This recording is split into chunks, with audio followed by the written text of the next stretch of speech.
안녕하세요. 올해 72살이 된 엄마입니다. 엄마라는 말을 오랜만에 제 입으로 꺼내봅니다. 예전엔 아들이 집에 들어올 때마다 엄마, 엄마 하고 부르곤 했지요. 그 말이 얼마나 큰 힘이 되기도 하고 또 얼마나 무거운 짐이 되었는지요. 저는 평생 바느질 하나로 먹고 살며 오직 하나뿐인 아들만 바라보고 살아왔습니다. 아들이 잘 되면 그걸로 제 인생도 빛날 줄 알았습니다. 하지만 어느 순간부터 아들은 저를 외면했고 저는 혼자가 되었습니다. 더 이상 엄마라고 찾지도 않더군요. 믿는 도끼에 발등 찍힌다는 말, 정말 그 말이 딱 제 얘기더군요. 그대로 죽어야겠다고 생각했는데요. 살아서 뭐 하겠어요. 자식놈이 배신했는데 말이에요. 하지만 예상치 못한 기회가 제게 왔고 저는 그 기회를 놓치지 않았습니다. 제 인생이 확연하게 달라졌더라고요. 그랬더니 아들이 다시 저를 엄마로 부르더군요. 하지만 쉽게 엄마라고 부르도록 가만히 두지 않았어요. 뼈 아픈 교훈을 줘야 하지 않겠어요? 엄마라면 말이죠. 오늘은 그 이야기를 해보려고 합니다. 부족하더라도 끝까지 잘 들어주세요. 저는 20대 초반에 남편을 만났어요. 경기도 변두리에서 작은 가게를 운영하시던 아버지. 그리고 늘 손에 물 마를 날 없던 엄마를 도우려 동네 양장점에서 일하고 있을 때였죠. 그곳 주인 아줌마의 먼 친척인 젊은 남자가 가끔 놀러 오곤 했어요. 그게 바로 남편이었는데요. 중소기업 경리부에서 일하는 그가 양장점 재정 관리를 해주고 있었거든요. 어쩌다 마주친 그 사람은 다정한 성품이었습니다. 하지만 결혼은 엄두도 내지 않았죠. 그 사람은 대학도 나오고 자라온 환경이 저와는 많이 다른 사람이었거든요. 저는 어릴 적부터 넉넉하지 못한 집에서 자라면서 늘 현실에 맞춰 살며 주눅이 들어 있었습니다. 하지만 남편은 늘 당당하며 현실이 아닌 꿈과 이상이 많은 남자였죠. 당시 저에겐 그런 게 참 크게 느껴졌지요. 그래서 만남도 거부했지만 남편의 끈질긴 구애 덕분에 결혼에 골인하고 말았어요. 남편 집안의 반대도 있었지만 우리 두 사람 단칸방에서 서로 바라보며 참 열심히도 살았습니다. 결혼 후엔 더할 나위 없이 행복했어요. 둘 다 가진 게 없으니 오히려 기대할 것도 없었고 새로 산 냄비 하나에도 하루치 장 본 것에도 작은 기쁨을 나누며 살았죠. 그러다 아들이 태어났고 우리는 그 아이 하나만으로도 세상을 다 가진 것처럼 웃으며 살았습니다. 그런데 그 웃음이 오래 가진 않았습니다. 아이가 초등학교 1학년쯤이었을 거예요. 방과 후에 둘이 나란히 앉아 크레파스로 그림을 그리고 있는데 전화가 왔습니다. 병원에서 별안간 연락이 왔어요. 남편이 병원에 있다는데 저는 그게 무슨 말인지 몰랐거든요. 병원에 도착하자 저를 응급실로 안내하는데 그 자리에서 기절하고 말았어요. 저는 크게 다쳤다고만 생각했는데 그렇게 목숨을 잃을지는 몰랐거든요. 그날 아침에도 밝은 얼굴로 평소처럼 출근하던 사람이었는데 저녁이 되기도 전에 싸늘한 몸으로 돌아와 있다니요. 아무런 준비도 마음의 대비도 없이 남편을 잃고 나니 눈앞이 캄캄했습니다. 하지만 제가 무너지면 하나뿐인 우리 아들은 어쩌겠어요. 그 아이가 있었기에 무너질 수 없었습니다. 게다가 제 손을 잡으며 아들이 말하는 걸 들으니 가슴이 찢어지더군요. 엄마, 이제 나 아빠 없어? 아빠는 다시는 안 와? 저는 울어서 눈이 퉁퉁 부어 아이를 꼭 끌어안으며 속으로 눈물을 삼키고 말했죠. 엄마도 아빠 보고 싶어. 그래도 어쩌겠어. 하늘에서 늘 우리 아들 지켜보실 거야. 그리고 걱정하지 마, 성훈아. 엄마가 아빠 목까지 다 할게.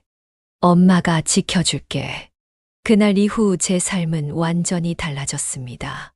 남편 없이 아이 하나를 키운다는 건 상상보다 훨씬 더 가파른 길이었습니다. 다시 양장점의 문을 두드렸고 미친 듯이 바느질하며 살았어요. 졸다가 바늘에 찔린 손가락 상처가 무수히 많았고요. 눈은 침침하고 목 디스크도 심해지더군요. 그렇게 장미 양장점은 주인 아줌마가 돌아가시고 나서도 제가 운영하게 되었어요. 하지만 열심히 일해도 세상은 이미 달라져 있었습니다. 그 무렵부터는 대학을 나오고 외국 물까지 먹은 디자이너들이 앞다투어 가게를 차리는 시대였고 동네 변두리의 작은 양장점은 사람들의 기억에서조차 사라져 가더라고요. 그래도 저는 멈추지 않았습니다. 손님이 없어도 매일 아침 문을 열었고 옷을 만들어 달라는 분은 물론 작은 수선 하나에도 정성을 다해 아이의 학비를 모았습니다. 그러다 보니 손끝에 피가 맺힐 정도로 늘 바느질만 했어요. 나중에는 어깨도 올리기도 어려워졌지만 아들이 공부까지 잘하니 일을 멈출 수가 없었습니다. 뭐든지 다 해주고픈 마음뿐이어요. 그렇게 우리 집은 밤이면 재봉틀 소리와 함께 아들 방에 불이 꺼지지 않았습니다. 그렇게 저는 하루하루를 바느질로 살았습니다. 쉬지 않고 손을 움직였고 밤이 깊어질수록 재봉틀 소리는 더욱 크게 울렸죠.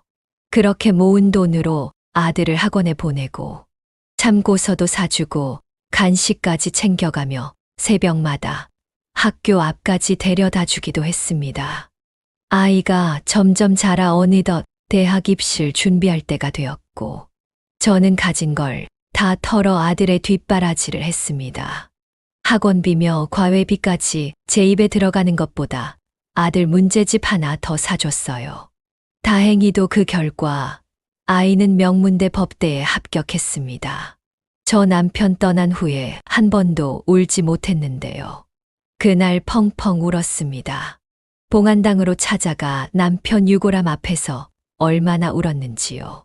그동안 느꼈던 서름이 한꺼번에 몰려오더군요. 그러고 있는데 합격증을 들고 아들이 어느새 서 있었어요. 엄마, 이제 고생 끝이에요. 앞으로 제가 효도할게요. 너무 감사해요. 고생 많으셨어요. 그 말을 듣는 순간 그간의 고생이 전부 사라지는 것만 같았습니다. 그래서 둘이 부둥켜 안고 한참을 울었지요. 얼마나 울었을까요? 겨우 진정하고 저도 한마디 했습니다. 없는 형편 속에서도 묵묵히 공부해준 아들도 고마웠거든요. 아니야, 내가 열심히 한 덕분이지. 엄마는 그저 옆에서 조금 도왔을 뿐이야. 고맙다. 우리 아들. 잘했어, 잘했다. 그날 밤 저는 혼자 방에 들어와 잠을 이루지 못했습니다. 누구에게도 내색 못했던 마음이 조금이나마 풀리는 것만 같았고요. 남편 없이 이 세상에 나 혼자 덩그러니 남겨진 게 아니구나 싶은 마음이랄까요. 그래서 위로가 되더군요. 제 아들이 잘 되기만 하면 그걸로 내 인생도 성공한 거라 여겼어요. 저는 정말 그렇게 믿었습니다. 그런데 말이에요.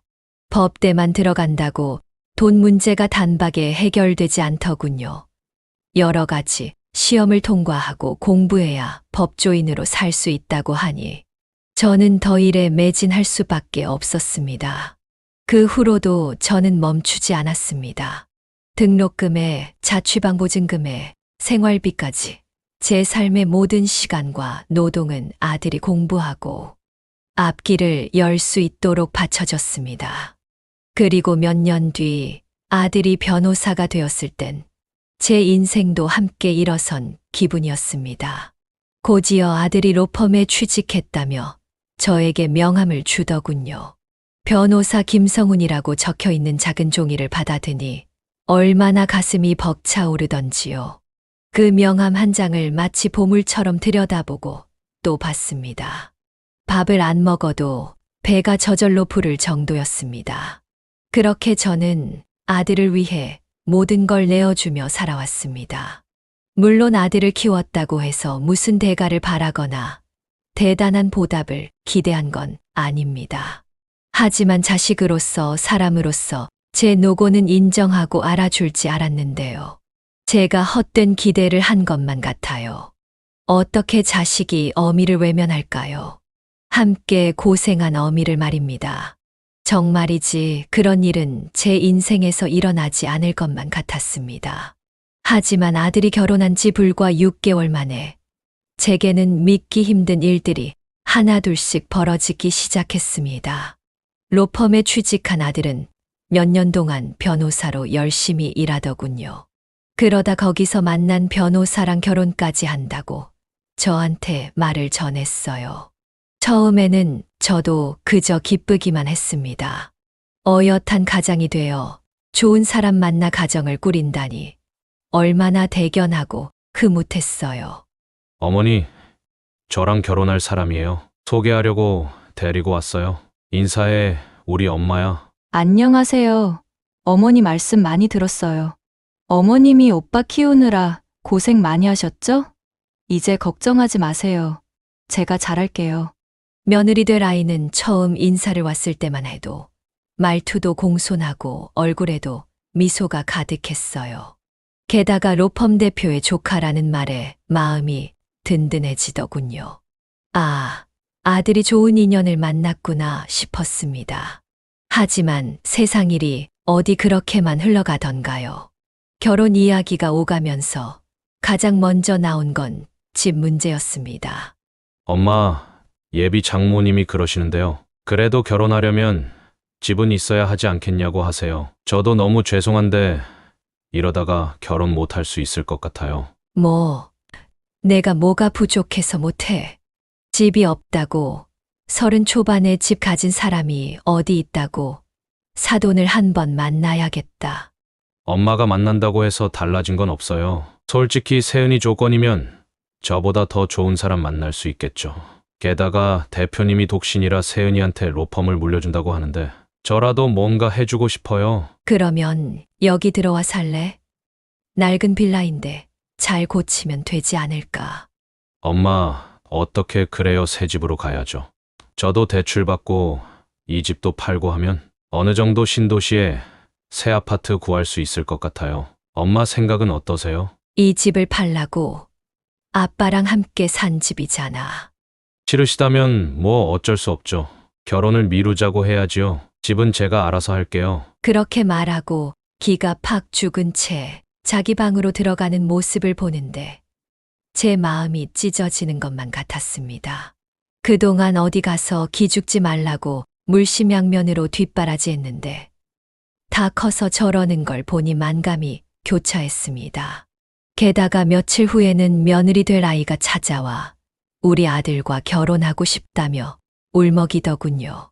그러면서 나중에 우리 아들이 대표가 될 수도 있으니 이럴 때 어느 정도 성의를 보이는 게 좋지 않겠냐고 은근히 압박을 넣는 겁니다. 어머니, 저희 부모님도 저 열심히 키웠어요. 집 한 칸 없이 시집 간다면 누가 좋아하시겠어요. 그래서 제가 알아봤는데요. 여기 분양을 저렴하게 받을 수 있는 아파트 있는데 보실래요? 40평대라서 어머니랑 같이 살 수 있어요. 세상에 나랑 살려고 상해된 거야? 그럼요. 왜 싫으세요? 오빠가 늘 말했어요. 엄마 혼자 계시니 우리가 모셔야 한다고요. 솔직히 같이 살자는데 딱히 싫지는 않았죠. 오히려 기특했어요. 고마웠고요. 하지만 저도 준비라는 걸 해야 하지 않겠어요. 그런데 그날 예비 며느리가 신도시로 저를 데리고 가더라고요. 막상 그 아파트를 보니 저도 마음이 동했습니다. 아파트가 좋긴 하네. 그리고 방도 많고 겨울에는 따뜻하겠어. 내 어머니랑 함께 지내려고요. 이 집에서 같이 살면 좋겠죠? 어머니 집 시세 알아보니 그걸 팔면 충분히 여기 살 수 있어요. 그런데 집을 팔기가 거기 내 아빠랑 추억이 많은 곳이라 쉽게 결정 못 하겠구나. 네, 그렇지만 이제 저희랑 추억을 쌓으면 되는 게 아니겠어요? 며느리가 될 아이가 그렇게까지 말하는데 저도 더 이상 머뭇거리지는 못하겠더라고요. 그래서 양장점과 집을 팔기로 했습니다. 함께 살아줘서라기보다 아무리 생각해도 제 아들이 결혼하고 나서 집 문제로 기가 죽는 모습만은 도저히 보고 싶지 않았어요. 저는 있는 돈 없는 돈 탈탈 털어 경기도 신도시에 아파트 한 채를 사서 아들 명의로 올려주었습니다. 제 이름으로 하려다가 이왕 기 살려주는 일인데 아들에게 주자 마음 먹었어요. 며느리도 강남에서 멀지 않은 곳이라며 무척 만족해 했습니다.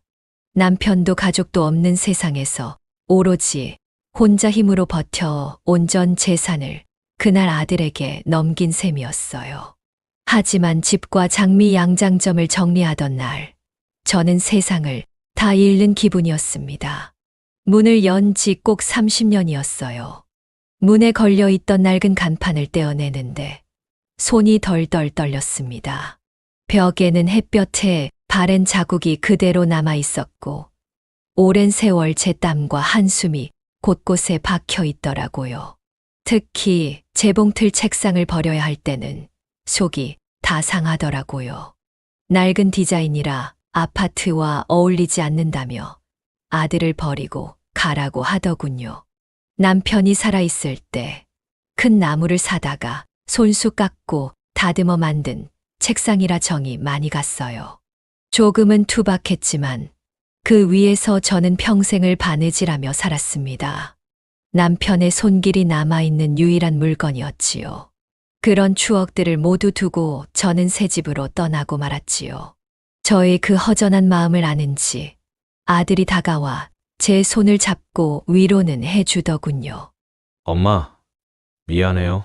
이렇게까지 하게 해서 앞으로는 효도할게요. 이사 가서 새로운 추억 많이 만들면 되잖아요. 어깨 아프셔서 바느질도 더 못하실 텐데 차라리 잘 되었어요. 그래, 막상 떠나려니 섭섭하구나. 게다가 새로운 곳에서 며느리랑 잘 지낼 수 있을지 걱정도 된다. 엄마, 걱정하지 마세요. 세은이가 깍쟁이 같아도 좋은 사람이에요. 그리고 이제는 용돈도 매달 드릴 테니 일도 그만하시고 즐기면서 사세요. 아들은 제 헛헛한 마음을 달래주려고 계속 다독여 주었습니다. 앞으로 잘하겠다는 약속도 했고요. 저도 그 말을 믿었습니다. 부모가 자식 말을 믿지 않고서야 누구 말을 믿겠습니까? 그렇게 아들은 결혼했고, 저도 그 집에서 6개월 정도는 무난하게 지낸 것 같습니다. 청소도 하고 빨래도 해주고 저녁도 만들어 아이들을 기다렸지요. 늘 바쁘다 보니 얼굴을 자주 보진 못했지만 퇴근길에 아들 내외가 제가 좋아하는 단팥빵을 사다 주기도 했습니다. 하지만 문제는 아주 사소한 곳에서 시작됐습니다. 엄마, 집에서 뭐 했어요? 왜 이렇게 냄새가 나요? 세은이가 못 들어오겠다고 야단이에요. 응? 아까 간장이 상할까봐 한번 다려놓았는데 그 때문인가? 저는 아들 먹으라고 집에서 나물을 말리고 된장과 고추장도 직접 담가두곤 했습니다. 퇴근하는 아들 내외 먹인다고 된장찌개를 끓여놓고 고등어도 구워놓으며 기다렸거든요. 엄마, 우리 밥 먹고 올 테니까 식사 준비하지 마세요. 그리고 웬만한 건 사 먹으면 되잖아요. 집에서 냄새가 너무 많이 나는 것 같아요. 그리고 집안일 하시는 분을 부를 거니까 엄마는 신경 하나도 쓰지 마세요. 아니, 그게 무슨 말이야? 냄새가 난다니? 그리고 저희 속옷은 이제 도우미 아주머니가 빨 거예요. 엄마는 손대지 않으셔도 돼요. 세은이가 불편하대요. 저번에 삶아 주셨다면서요. 아들의 말을 듣고도 저는 도무지 이해할 수 없었습니다. 아들은 그동안 제가 해준 밥을 참 잘 먹었거든요. 게다가 냄새라니요. 이게 바로 사람 사는 냄새 아니겠어요? 저는 평생 속옷은 푹푹 삶아야 하는 줄 알았고, 된장 냄새나 고등어 굽는 냄새는 가족이 살아가는 집이라면 당연한 거라 여겨왔으니까요. 하지만 며느리에게는 아니었던 모양입니다. 고작 그런 냄새가 불편하다며 저를 점점 문 밖으로 밀어내는 듯한 느낌이 들기 시작했습니다. 그렇게 몇 달을 지내다 아들이 저에게 할 말이 있다며 밖에서 보자고 했습니다. 저는 무슨 일인가 싶어 따라 나섰고 아들은 집 근처 오피스텔로 저를 안내했습니다. 엄마, 요새 세은이가 예민해졌어요. 맡은 업무도 그렇고요. 당분간 여기서 지내시면 어떨까요? 도대체 그게 무슨 말이야? 내가 무슨 잘못을 했다고 그래. 같이 살자고 해서 지낸 것뿐이야. 요새는 안방에도 안 들어가고 반찬도 안 하잖니. 그게 중요한 것이 아니에요. 솔직히 제가 말씀 못 드린 게 있는데요. 세은이가 임신이 안 돼요. 뭐, 지금 뭐라고 했니? 저는 억울한 마음에 따지듯 말했습니다. 그러자 아들은 깊은 한숨을 내쉬며 말했습니다. 그동안 노력했는데 소용이 없었어요. 그래서 임신을 위해서라도 엄마가 여기 계시면 안 돼요? 영원히 떨어지자는 것도 아니고요. 게다가 저번에 재판에서 2번이나 패소하고 나니 대표님 눈치도 보이고 세은이도 신경 쓰이고요. 그러니까 엄마가 한 번만 이해해 주세요. 저는 더 이상 아무 말도 할 수 없었습니다. 일이 꼬이고 있다는 느낌은 들었지만 아들 내외가 곤란하다는데 화를 낼 수도 없었습니다. 이런저런 상황도 제대로 고민하지 않고 무작정 새 집을 얻겠다고 밀어붙인 아들 내외를 혼내려다 결국 말을 삼켰습니다. 신혼부부가 아기를 가지려는데 아무리 방이 따로 있다 한들 어른이 함께 사는 게 불편하긴 할 수도 있지 않겠냐며 어른답게 이해하고자 했어요. 다행히 풀옵션이라는 오피스텔도 그렇게 나쁜 곳은 아니었습니다. 요즘은 며느리가 상전이라더니 아들보다 더 잘난 며느리를 얻어서 그런지 비위를 맞추는 것도 여간 까다롭지 않았습니다. 그래도 아이가 생긴다면 그 아이가 건강하게 자라준다면 모든 걸 참고 견딜 수 있을 것 같았습니다. 그렇게 해서 합가한 지 6개월 만에 저는 오피스텔로 쫓겨나듯 나오게 되었습니다. 오피스텔로 옮긴 첫날 밤, 낡은 가방 하나 들고 홀로 방 안에 앉아 있는데 뭔가 설명할 수 없는 서글픔이 밀려왔습니다. 뭔가 잘못된 게 아닐까, 괜히 집을 팔았나 싶었습니다. 그래도 애들한테 티를 내고 싶지는 않았습니다. 오히려 제가 먼저 괜찮은 척했습니다. 이만하면 됐지, 건강히 잘 지내면 됐지, 스스로 달래가며 잠을 청했습니다. 하지만 시간이 지나면서 속이 텅 비어가는 걸 느꼈습니다. 준다던 용돈은 감감무소식이었습니다. 처음에는 바빠서 깜빡했겠지, 재판이 많아서 정신이 없구나 싶어 이해하려고 했어요. 하지만 어느 순간부터는 더 이상 기대조차 하지 않게 되었습니다. 자식한테 돈 얘기를 꺼낸다는 게 그렇게 치사하고 창피한 일인지 그때 처음 알았습니다. 한 번, 2번 말을 꺼내려다 목구멍에서 삼켜버렸습니다. 입술이 바짝 마르고 가슴이 쿵쾅거려서 차마 내뱉지 못했습니다. 솔직히 이 자리니까 말씀을 드리는데요. 저는 아들이 변호사가 되면 무조건 돈을 잘 벌 거라 믿었습니다. 하지만 명문대 변호사도 세상에 만만치 않은 현실 앞에서는 소용이 없었습니다.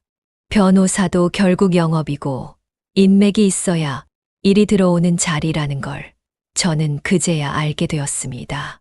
그런데 말입니다. 아들의 상황을 머리로는 이해했지만 마음은 좀처럼 따라주지 않았습니다. 속이 터질 것 같았습니다.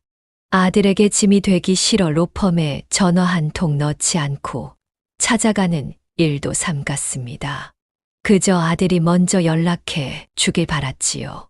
하지만 오피스텔로 나온 뒤로 아들은 단 한 번도 전화를 걸어오지 않았습니다. 이럴 때 며느리라도 전화 한 통 해주면 좋겠지만 아들도 안 하는 걸 며느리가 하겠습니까? 그렇게 저는 아들 내외에게 서서히 지워지고 있었습니다. 그렇게 1-2달이 흘렀습니다.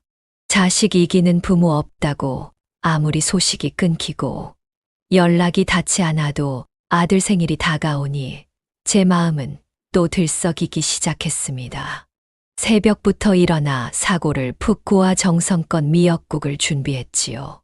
소고기도 듬뿍 넣고 미역도 좋은 걸 장만해 오랜 시간 끓이고 또 끓였습니다.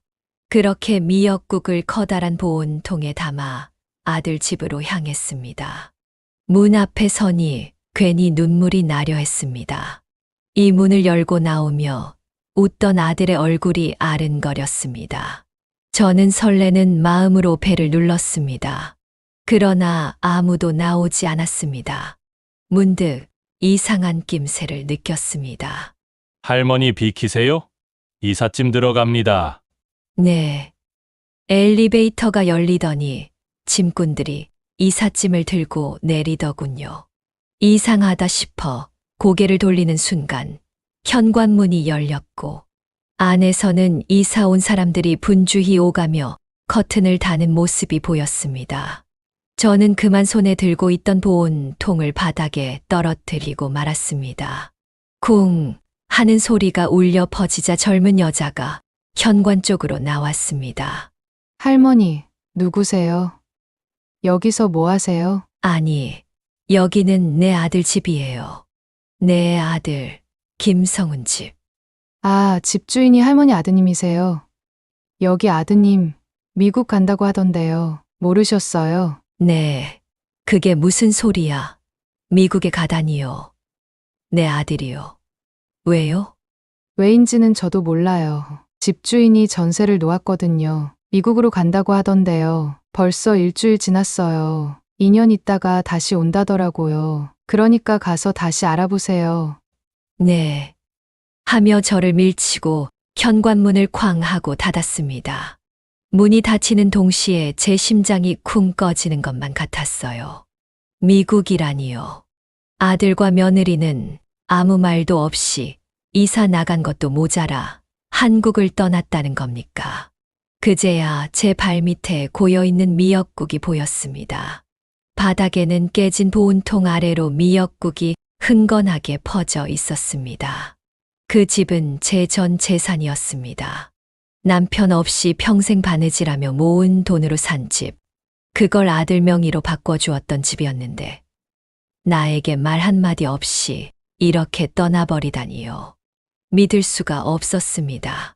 믿고 싶지 않았습니다. 차디찬 바닥 위에 퍼진 미역국처럼 제 마음도 끝내 바닥에 버려지고 말았습니다. 할머니, 김성훈 변호사님하고 홍세은 변호사님, 뉴욕으로 2년 연수 가셨어요. 대표를 만나겠다고 하니 안내데스크 직원이 저를 붙들고 그렇게 말했습니다. 그 말을 듣는 순간 저는 정신이 아득해져 휘청거렸습니다.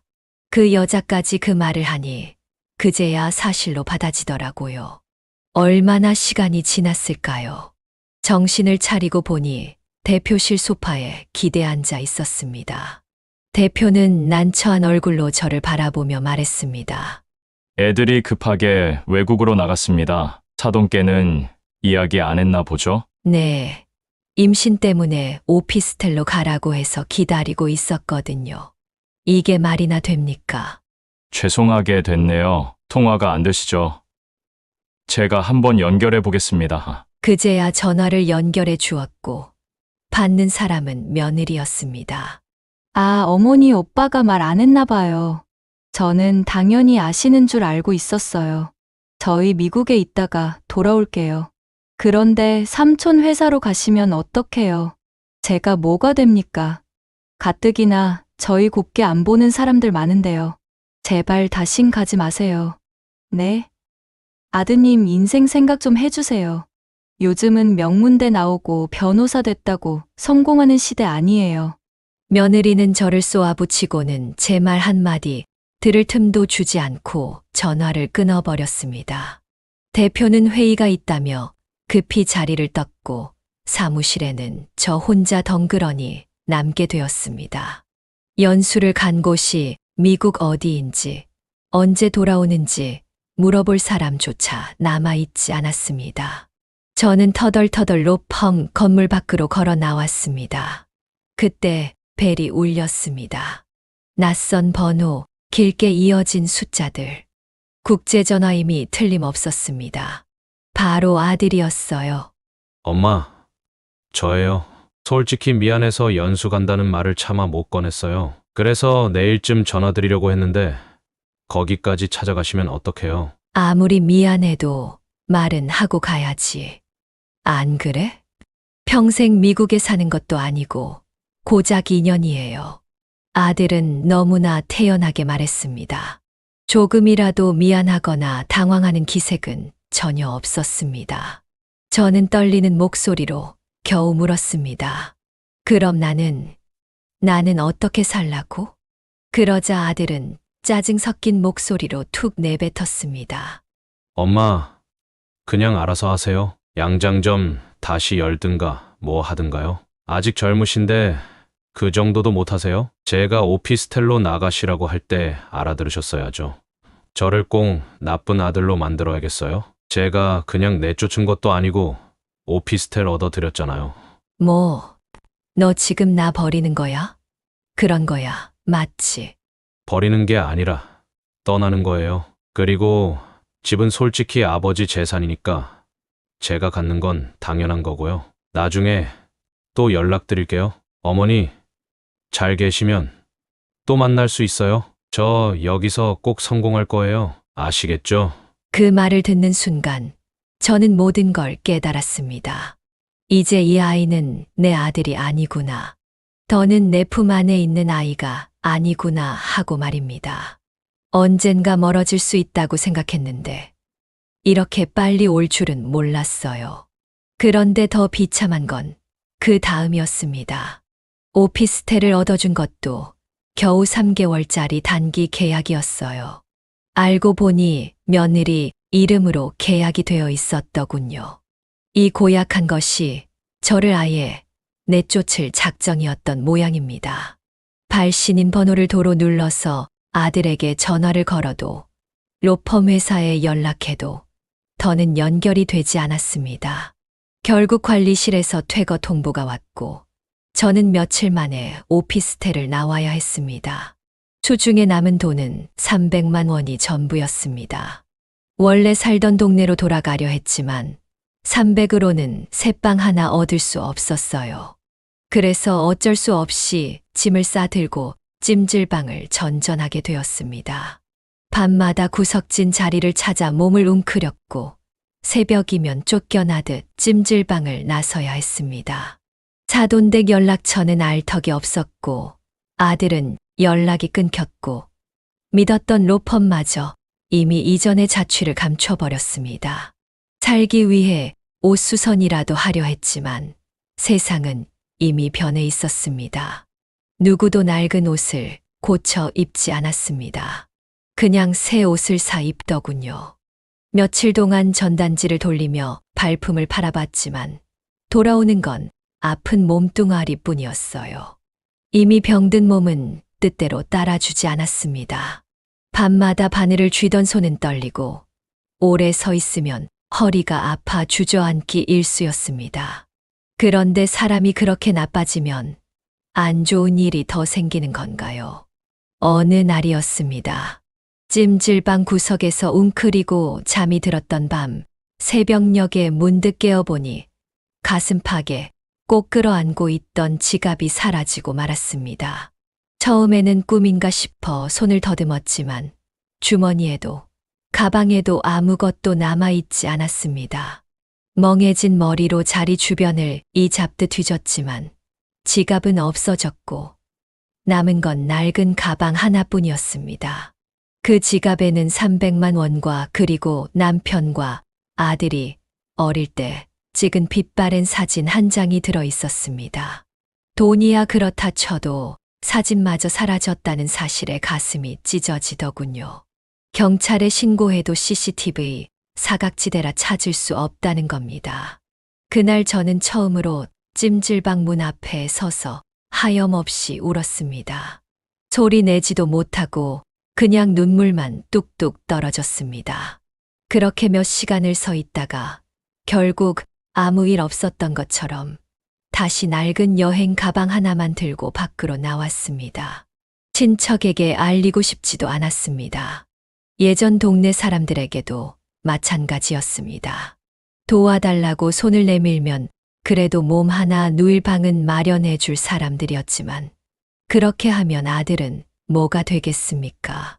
세상에 다 소문이 나고 내 아들이 비난받을 걸 뻔히 아는데 차마 그럴 수는 없었습니다.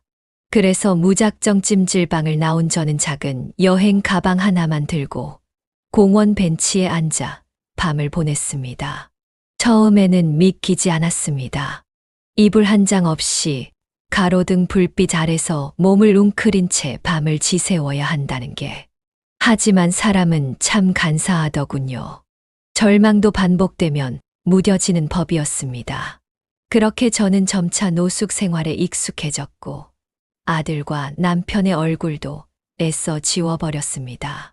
저는 새벽이면 인근 무료 급식소를 찾아 따뜻한 국밥 한 그릇으로 허기를 달랬고 낮이면 공중 화장실에서 대충 몸을 씻고 지냈습니다. 벤치, 지하도 공터를 전전하며 살아야 하는 게 부끄럽기도 했지만 부끄러움도 결국은 사치더군요. 하루하루를 겨우 견디면서 인간이 아니라는 생각만 했습니다. 자식한테 버림받았는데 인간이면 뭐 하겠어요. 죽으려고 시도했지만 즐긴 것이 사람 목숨이었습니다. 그래서 이렇게라도 살아보자 했지만 그것도 저를 알아보는 사람을 발견하면 금방 무너지더군요. 무료 급식소 줄에 서 있던 어느 날이었습니다. 차가운 바람이 옷깃을 파고들었지만 사람들은 길게 줄을 서 있었습니다. 저도 그 틈에 섞여 고개를 숙인 채 서 있었지요. 그때였습니다. 아니, 장미 양장점 성운 엄마 아니야? 봉사자 중 한 명이 저를 계속 보고 있더니 다가와 한 말이었어요. 보아하니 동네에서 저희 가게를 찾아오던 손님 중에 한 분이었어요.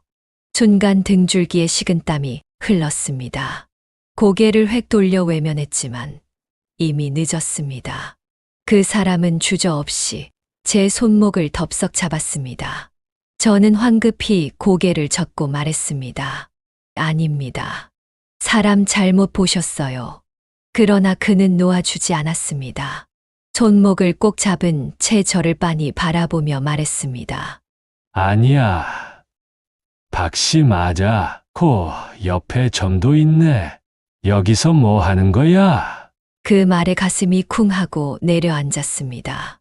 마치 따귀를 맞은 것처럼 얼굴이 화끈 달아올랐습니다. 저는 황급히 손목을 뿌리치고 자리를 박차고 나왔습니다. 며칠 동안 밥 한 끼 제대로 못 먹었던 몸이었는데 그날만큼은 이상하게 배도 고프지 않았습니다. 배고픔도 추위도 모든 감각이 없어지고 그저 가슴 한쪽이 시려왔어요. 마음이 아프니 아무것도 의욕이 생기지 않았습니다. 하지만 이대로 무너지면 자식 얼굴 못 볼 수 있다는 생각에 다시 마음을 다잡아 취업을 해보려고 했습니다. 양장점을 알아봤지만 세상은 이미 변해 있었습니다. 제가 일하던 작은 양장점들은 하나둘 문을 닫았고 아예 업종이 사라지다시피 했더군요. 주선집이라도 찾아가 봤지만 다들 1인 사업장이라 저를 받아주지 않았어요. 식당에 가서 서빙이나 설거지라도 하겠다고 했지만 이른을 바라보는 노인을 써주는 곳은 없었습니다. 사람들은 대놓고 말했습니다. 연세가 좀 있으셔서 힘든 일은 어렵겠다며 거절했어요. 도움이라도 하겠다며 직업 소개소 문을 두드렸지만 돌아오는 말은 더 서글펐습니다. 몸이 너무 안 좋아 보이세요. 몸 회복하고 다시 오세요. 네, 거울도 안 보세요? 몰골이 말이 아니에요. 저는 그제야 유리창에 비친 제 모습을 보았는데요. 사람 꼴이 아니었어요. 건강이 나빠서라기보단 어쩌면 마음이 다 망가져서 그런 모양이었습니다. 껍데기만 남은 사람을 세상은 한 번 더 외면했습니다. 저는 그렇게 또다시 어디에도 받아들여지지 못한 채 세상에 홀로 서 있어야 했습니다. 그 모습이 너무 불쌍했던 걸까요? 하늘이 저를 돕는 일이 생기고 말았습니다. 어느 추운 겨울밤이었습니다. 저는 지하철 역사 안에 몸을 숨기고 있었습니다. 바람을 피할 수 있는 곳이라면 어디든 상관없었으니까요. 구석에 쭈그리고 앉아 발을 모으며 버티고 있는데 한동안 꺼져 있던 오래된 휴대폰을 꺼내어 전원을 켰습니다. 아무리 돈이 없어도 휴대폰은 끊지 못하겠더라고요. 정지시키려다 말기를 여러 번 혹시라도 아들과 다시 연락을 주고받을 일이 생길까봐 마음 한구석에 미련을 남긴 채 그대로 두었습니다. 아들놈이 아무리 미워도 아무리 가슴을 후벼 파도 부모 마음이라는 게 그렇더군요. 걱정이 되기만 했습니다. 그 애가 어디서 어떻게 지내는지, 몸은 성한지, 무슨 일은 없는지, 차마 전화 한 통 걸 수는 없으면서도 마음 한쪽은 늘 그 아이를 향해 열려 있었습니다. 그래서 낡은 휴대폰을 손에 쥐고 배터리도 빠듯한 줄 알면서도 품에서 놓지 못하고 살았습니다. 그런데 그 휴대폰이 울리는 게 아니겠어요? 낯선 번호였습니다. 순간 심장이 덜컥 내려앉았습니다. 혹시 아들인가? 혹시나 하는 마음에 손을 떨며 전화를 받았습니다. 그런데 들려온 건 절망에 빠진 젊은 남성의 목소리였습니다. 숨이 가쁜 듯 떨리는 목소리로 그가 말했습니다. 저기요.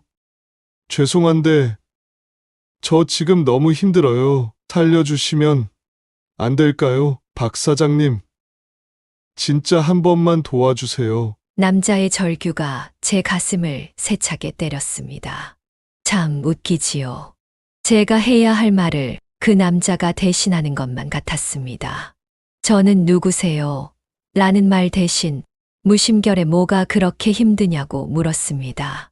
사실은 누군가 저한테 그런 질문을 해줬으면 좋겠다는 마음이 가득했던 터라 저도 모르게 그렇게 묻게 되었던 겁니다. 남자는 거칠게 숨을 몰아쉬며 말했습니다. 박 사장님, 저 옷 만들 사람이 필요해요. 재단은 다 했는데 바느질을 기가 막히게 해줄 분이 필요해요. 진짜 한 땀 한 땀 정성을 들여야 하는데 이거 통과 못하면 우리 회사 망해요. 바느질이요. 지금 바느질이라고 했어요? 네. 저희 옷 재단하고 가봉까지는 끝났는데 리싱으로 박으면 안 될 것 같아요. 요즘 시대에 바느질 잘하는 분 구하는 게 너무 어렵거든요. 미안한데요. 저 박 사장 아닙니다. 박 사장님 아니세요? 영도 어페럴 박 사장님요? 박 씨는 맞지만 사장은 아닙니다. 그래도 바느질은 가능한데 정말 급해요? 제가 그렇게 물어보니 남자는 다급한 목소리로 당장 만나자고 했습니다. 솔직히 잘못 걸린 전화였습니다. 그저 끊어버리면 그만인데 무슨 인연인지 모를 일이었어요. 그 젊은 남성은 중견 맞춤 양복 회사의 대표였습니다. 42살, 고작 제 아들보다 조금 나이가 많은 사람이더라고요. 파트너들에게 배신당해 회사가 무너질 위기에 처해 있다고 했습니다. 저는 처음에는 긴가민가 했습니다. 세상에 믿을 놈 하나 없다는 걸 뼈저리게 배운 터였으니까요. 그런데 남자의 목소리는 절실했습니다. 누군가가 손 내밀어 주지 않으면 곧 무너질 사람의 절박함이 그대로 전해졌습니다. 진짜 바느질 잘하시는 거죠? 양장점 30년 했어요. 눈 감고도 바느질합니다. 제 말이 끝나고 한두 시간이 지나고 남자가 근처에 도착했다는 연락이 왔습니다. 허리가 굽고 손이 굳어버린 몸을 끌고 젊은 남자가 끌고 온 차량 앞으로 다가갔지요. 제 낡은 신발이 눈에 밟혔지만 마음은 이상하게 가벼웠습니다. 처음 만난 자리에서 저는 제 얘기를 했습니다. 바느질로 평생을 살아온 이야기, 아들 하나 믿고 살아온 이야기, 그리고 하루아침에 버림받고 길거리에 나앉게 된 이야기. 남자는 제 말을 묵묵히 들었습니다. 중간에 끊지도 않고 고개를 끄덕이며 듣더군요. 마지막에 그 젊은 남자가 당장 작업실로 가자고 저를 이끌더군요. 할머니, 우리 한번 제대로 된 옷을 만들어 봅시다. 배신한 아드님 보란 듯이 말이에요. 저도 파트너 보란 듯이 성공하려고 해요. 그렇게 우리는 함께 밤을 새워 옷을 만들기 시작했습니다. 실을 고르고 작은 단추 하나까지도 허투루 고르지 않았습니다. 한 땀 한 땀 제 삶을 녹이듯 정성을 다했죠. 며칠 뒤 우리는 완성된 옷을 들고 한국에 온 외국 바이어를 만나러 갔습니다. 저는 안 가겠다고 했지만 젊은 대표는 제 손을 보여줘야 한다며 저를 끌고 가고 말았습니다. 바이어는 옷을 손에 쥐자마자 눈빛이 달라졌습니다. 천천히 옷을 만지고 안감을 뒤집어 보고 섬세한 바느질 자국을 손끝으로 느꼈습니다. 이건 기계로 찍어낸 옷이 아니군요. 특히 저분의 손에는 정성이 보이는 것 같아요. 샘플이 이 정도라면 당신 회사 옷을 주문하겠습니다. 그 한마디에 저는 눈시울이 뜨거워졌습니다. 바이어는 단숨에 수백 벌의 주문 계약을 맺었습니다. 그날 이후 젊은 남자의 회사는 정말로 세상 밖으로 뻗어가기 시작했습니다. 저는 할 도리를 다했다며 짐을 싸고 나가려는데 젊은 대표가 저를 잡더군요. 아니, 어디 가세요? 할머니 같은 분이 우리 회사에 꼭 필요합니다. 할머니 아니, 박혜수님, 제발 회사에 남아주세요. 처음엔 웃어 넘겼습니다. 농담인 줄 알았습니다. 그러나 그는 진심이었습니다. 제게 정식으로 제안했습니다. 우리 회사의 고문으로 와 주실 수 있겠냐고.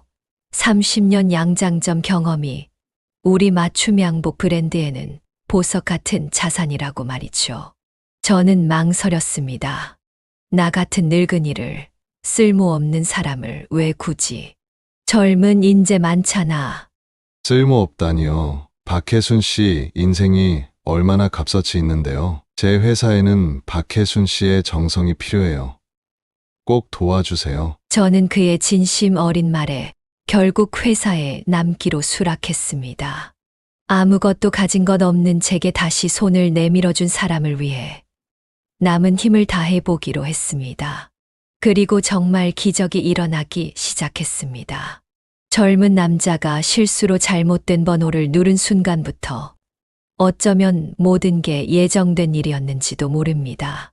사람들은 기성복이 넘쳐나는 세상에서도 진짜 한 땀 한 땀 손으로 만들어진 옷을 알아봤습니다.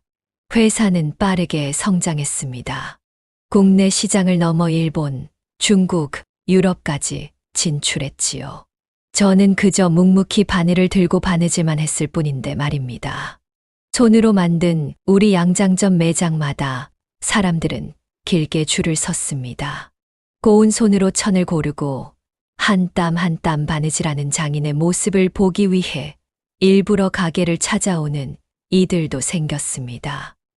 백화점에서는 우리 브랜드를 입점시키겠다고 먼저 제안했고 해외에서도 공동 컬렉션 요청이 쇄도했습니다. 그로부터 몇 년이 흘렀습니다.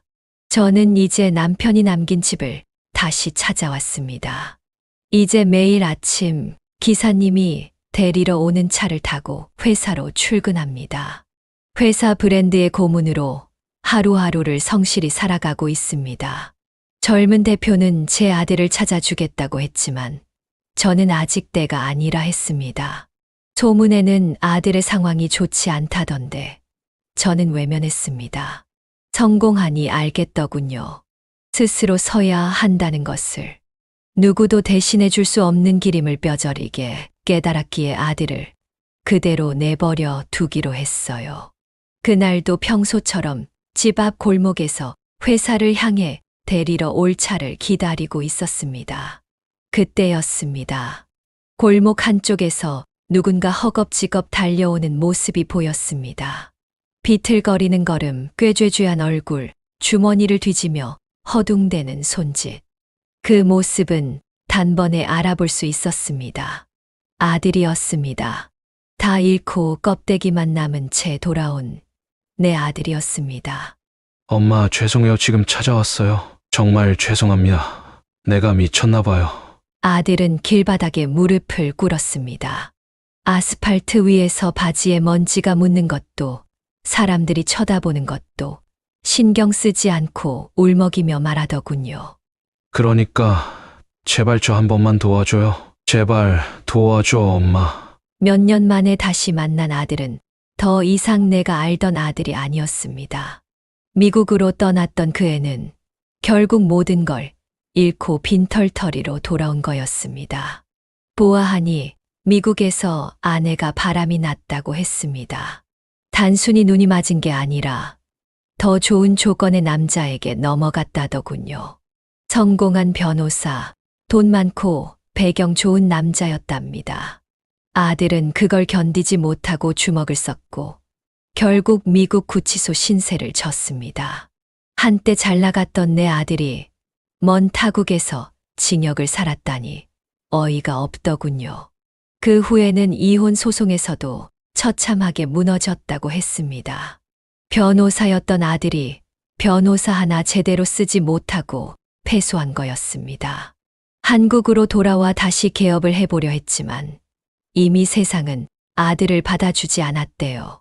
구설에 오르고 소문은 꼬리를 물었고 결국 변호사 자격까지 정지당해 하루하루 술로 버티다 친구도 돈도 모두 잃고 마지막에야 저를 찾아왔다고 사연을 쏟아내는데 가관이었어요. 엄마, 마지막이야. 제발 나 좀 도와줘. 아들은 무너진 얼굴로 무릎을 꿇고 계속 애원했습니다. 하지만 저는 그 자리에 서서 한 걸음도 움직이지 않았습니다. 차가운 골목길 한가운데서 아들을 그저 내려다보았습니다. 어느덧 저를 태우려 온 차량이 도착했어요. 저는 천천히 차에 오르기 전 아들을 향해 입을 열었습니다. 불쌍한 어미 버리고 간 놈, 꼴이 아주 좋구나. 너 아직 덜 굴렀어. 엄마가 그동안 너무 귀하게 키웠지.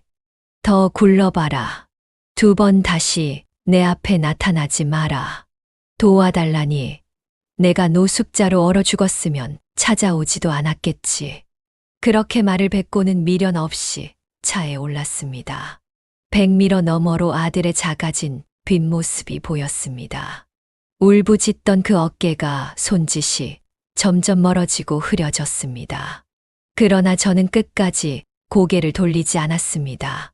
회사로 돌아와 아들의 사연을 곱씹어 보니 고약한 며느리를 용서할 수는 없었습니다. 미련한 내 아들을 꼬여내고 내 재산을 털어내 집을 장만해 준 것도 기가 막혔거든요. 그런데 이제 내 아들을 버린다니 그렇게 쉽게 아무 죄책감도 없이 말이에요. 저는 치를 떨면서 젊은 사장한테 부탁했습니다.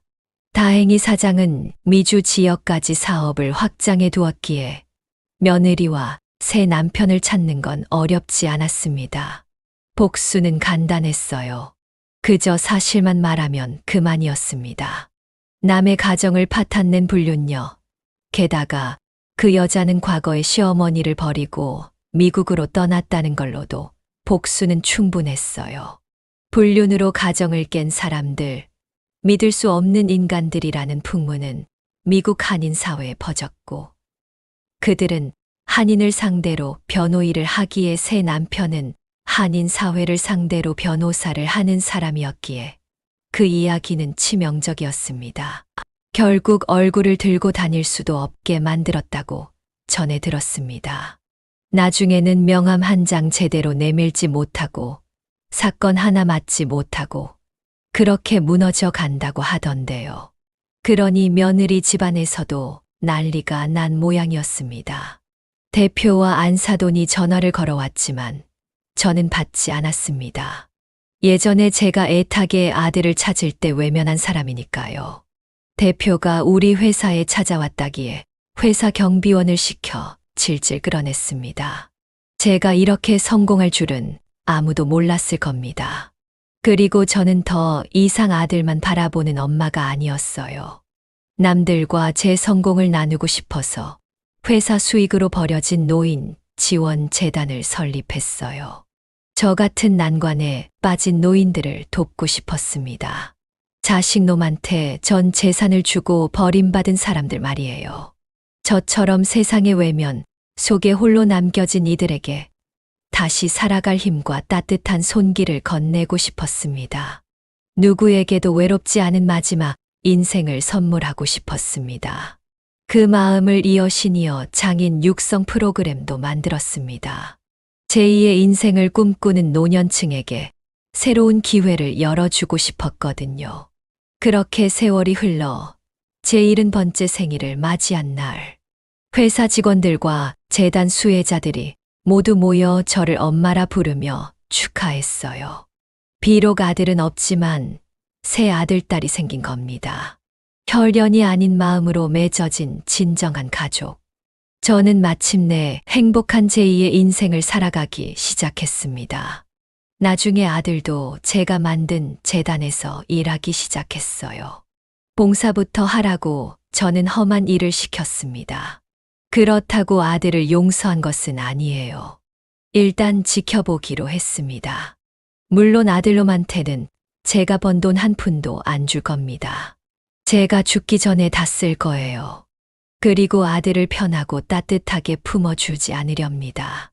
제가 너무 편하게 키운 게 아니거든요. 아버지 없다고 불쌍한 생각만 가득했거든요. 그게 아들과 제게 독이 될 수도 있는데 말이에요.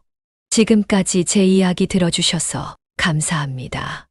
여러분, 자식놈보다 역시 제 인생이 더 소중하네요. 그렇게 자신을 믿어야 한다는 걸 저는 늦게나마 깨달았습니다. 부디 건강하세요. 네, 오늘 이야기는 어떠셨나요? 오늘 이야기를 듣고 어떻게 생각하시는지 어머님, 아버님의 생각을 댓글로 공유해주세요. 저는 또 다른 사연으로 찾아뵙겠습니다. 좋아요, 구독, 알람 설정을 통해 앞으로도 따뜻한 정을 나눌 수 있게 함께해주세요. 어머님, 아버님의 삶의 지혜와 경험을 나눌 수 있는 통로가 되겠습니다. 오늘도 인생을 바꾸는 관점을 통해 사연을 들어주셔서 감사합니다.